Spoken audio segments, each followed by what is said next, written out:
Welcome back to another edition of This Week in 3 Minutes. I've called this one We've Only Just Begun.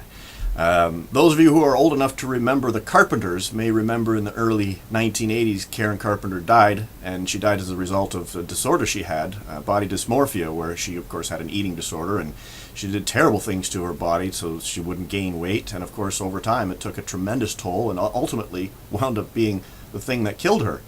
And when I look out in the markets these days, and have for many years, I've seen unbelievably horrible things done to make things look better than they really are. The truth of the matter is, to me, they look grotesque.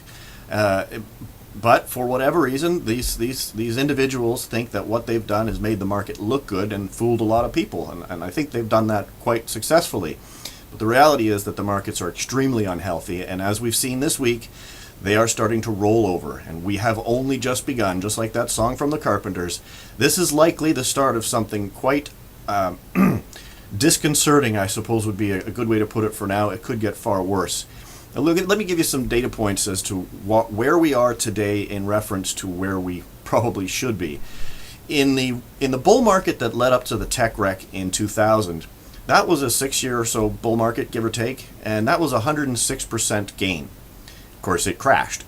And then the next bull market, which led to the fateful 2008-2009 correction, that was 101% gain. Since the bottom in 2009, it has come out 302%. It's actually more than that. But over 300%, 3 times the size of the last 2 bull markets, and almost twice as long. We're talking about a 10-year bull market, the longest recorded bull market in modern history without a 20% correction. It is unbelievable in terms of how much those prices have come up.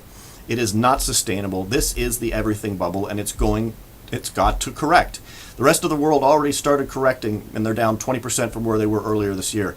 The U.S., it's their turn. North American markets, it's their turn for sure. I would be shocked if it's only a 20% correction. And so what we're seeing this week is naturally what happens when investors, money managers, portfolio managers become very concerned. They move out of risky assets and they move into the flight to safety has already begun. People are moving into bonds and they're moving into gold. We saw a $35 rise in the price of gold in US dollar terms today alone. We'll see what happens by the end of the week or through next week if this route continues. But clearly the flight to safety has begun.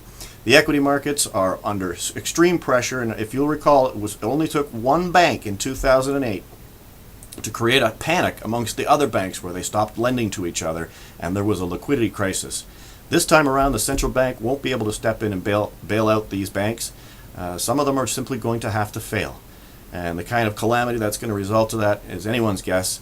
But if you own something that's not a promise from an insolvent bank or a bank that's taken excessive risk, something like gold, then you'll probably be a lot better off than if you didn't. I read this week, it's probably more dangerous to not own gold than it is to own it. So keep your eyes open. I think this quarter is going to be extremely uncomfortable for a lot of people. But of course, if you got gold in there, hopefully it offsets your losses and you don't need the insurance aspect of it when things go really weird. So have a good weekend. We'll see you next Friday. Cheers for now.